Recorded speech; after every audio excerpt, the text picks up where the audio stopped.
So this is what actually the WHO has also commented India on the tough measures and the timely efforts that it took to control the spread.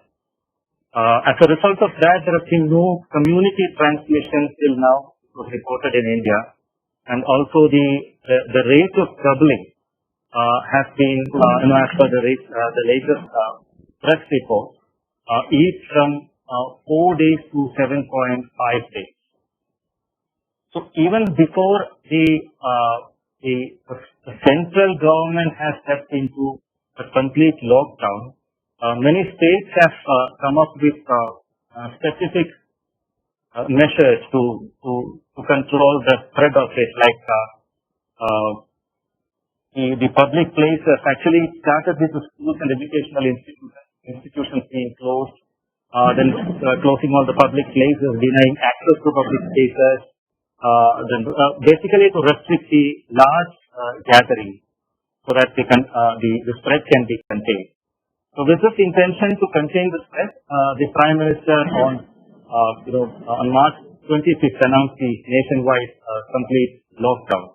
So under the lockdown, essential services and essential goods were allowed, whereas most of the non-essential things and other services were curtailed.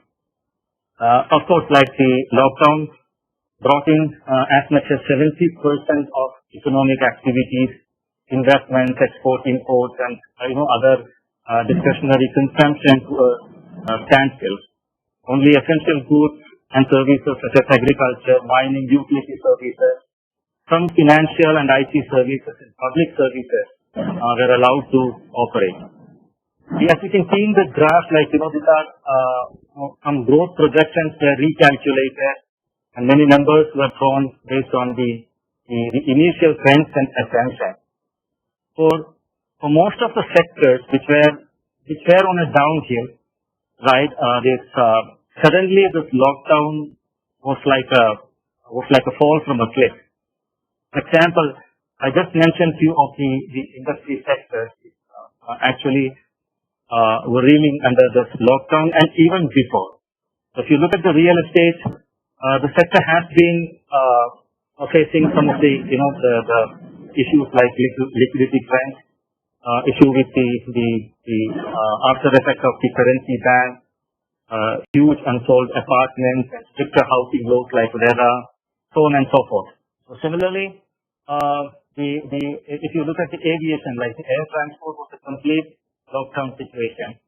But the passenger-less aviation sector had a lease of life in cargo for both the government and the private firms in India and abroad.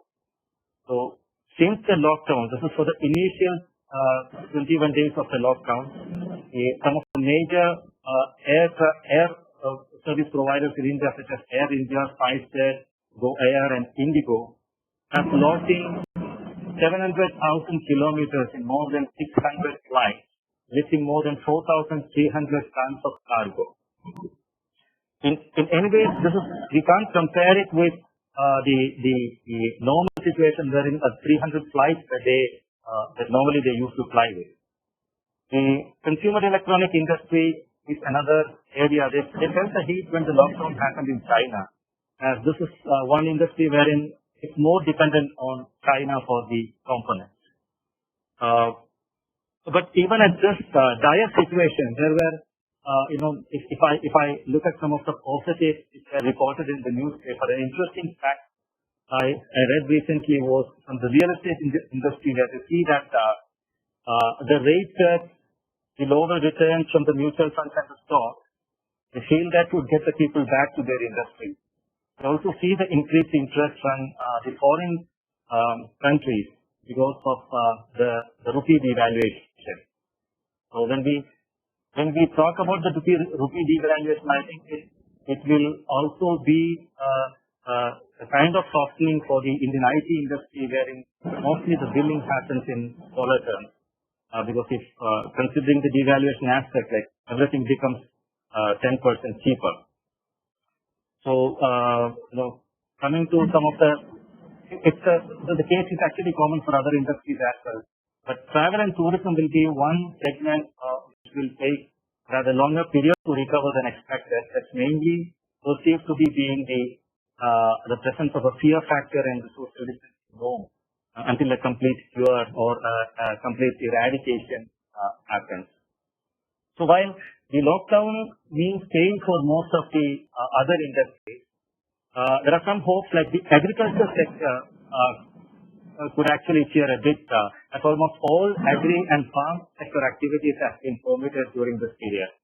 Even the allied sectors such as the food processing, cold storage were also allowed.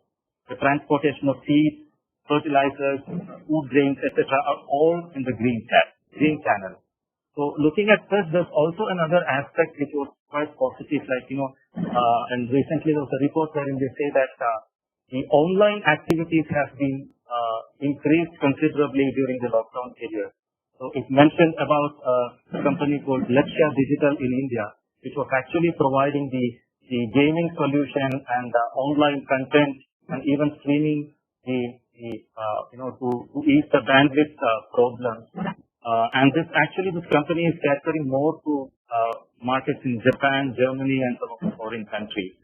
So similarly, there are increase for another company which was mentioned for the facility manpower and security, which again is showing an increase during the lockdown period. But however, the business optimism for April-June quarter was down to record low, worse than the 2009 financial crisis. The index has dropped 7% more than that of 2009. It's because a near halt in almost all non-essential industry service sector in the main reason.